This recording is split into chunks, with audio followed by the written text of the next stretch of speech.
Celestial DNA uplifting in the Garden of Eden.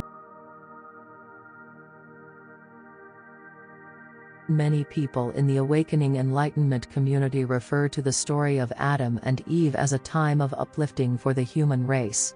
Where does this idea come from? One of the most revered sources is the Urantia Book, published by the Urantia Foundation in 1955.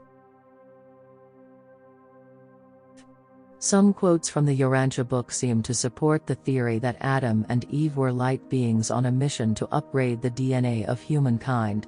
What follows are brief, selected quotations from that work. The Urantia Book is a 3-volume tome allegedly channeled by spirit beings.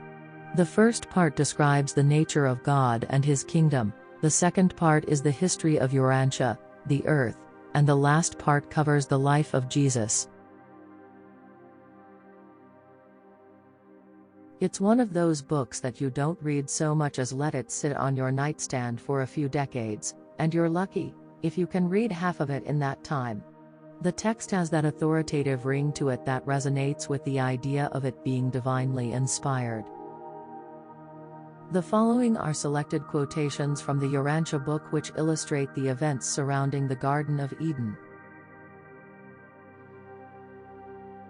Paper 74, Adam and Eve, Section 6, Paragraph 7. Page 834. The bodies of Adam and Eve gave forth a shimmer of light, but they always wore clothing in conformity with the custom of their associates.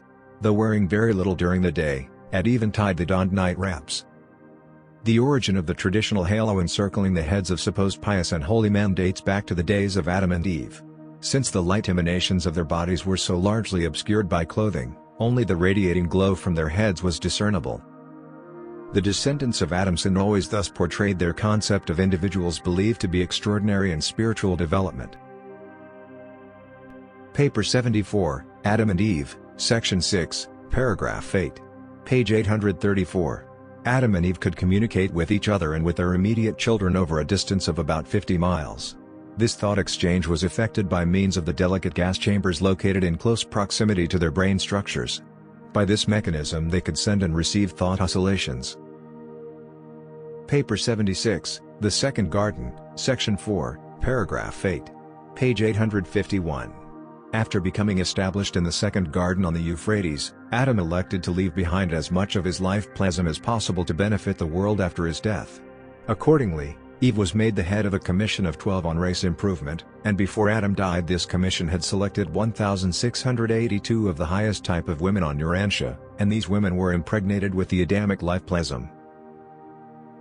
Their children all grew up to maturity except 112, so that the world, in this way, was benefited by the addition of 1,570 superior men and women. Though these candidate mothers were selected from all the surrounding tribes and represented most of the races on Earth, the majority were chosen from the highest strains of the Nodites, and they constituted the early beginnings of the mighty Andite race. We hope you have found this material helpful. Blessings.